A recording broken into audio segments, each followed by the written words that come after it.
ചൂട് സഹിക്കാൻ പറ്റുന്നില്ല ഗൈസ്. ഇവിടെയാണെങ്കിൽ രാവിലെ മുതൽ കറണ്ട് ഇല്ല. അപ്പം ഞങ്ങൾ ഉച്ചയ്ക്ക് ലഞ്ച് കഴിച്ചു. വെറുതെ വണ്ടിയിലൊന്ന് പുറത്തിറങ്ങാമെന്ന് വിചാരിച്ചു. അത്ര ചൂട്, അസഹനീയമായ ചൂട്. തലയിലൊരു മുട്ട പൊട്ടി ചോദിച്ചാൽ അടിപൊളി ബുൾസൈ കിട്ടുന്ന അവസ്ഥയാണ് ഇപ്പോൾ. കുറച്ച് ആലങ്കാരികമായി പറഞ്ഞതാണ് കേട്ടോ. എന്ന് വെച്ചാരും പോയി ഇനി മുട്ട പൊട്ടി ചോദിക്കാൻ നിൽക്കേണ്ട.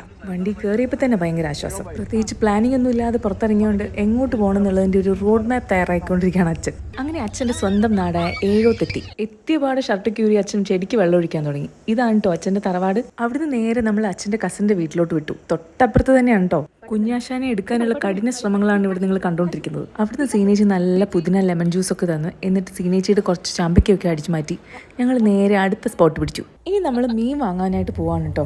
പട്ടുവം പാലത്തിനടുത്താണ് ഇത് വരുന്നത്. അവിടുന്ന് നല്ല ഫ്രഷ് കല്ലുമ്മക്കായ വാങ്ങിയിട്ട് നേരെ ചായ കുടിക്കാൻ വിട്ടു. ഇത് തളിപ്പറമ്പ് ചെറുവക്കിനടുത്ത് വരുന്ന ഹൈവേ എന്ന് പറഞ്ഞിട്ടൊരു ഹോട്ടലാണ് കേട്ടോ. നല്ല ചായയും ചിക്കൻ കട്ട്ലേറ്റും അവിടെ കിട്ടും. ട്രൈ ചെയ്തിട്ട് എന്തായാലും റിവ്യൂ പറയണേ. കുഞ്ഞുറങ്ങിപ്പോയത് ഞങ്ങൾ നേരെ തിരിച്ച് വീട്ടിലേക്ക് വിട്ടു. വീട്ടിലെത്തിയപ്പോഴത്തേക്കും വിനയും എത്തിയിട്ടുണ്ടായിരുന്നു. അപ്പോഴാണ് വേറൊരു സത്യം ഞങ്ങൾ മനസ്സിലാക്കി. ഇനിയും കറണ്ട് വന്നിട്ടില്ല ഗൈസ്.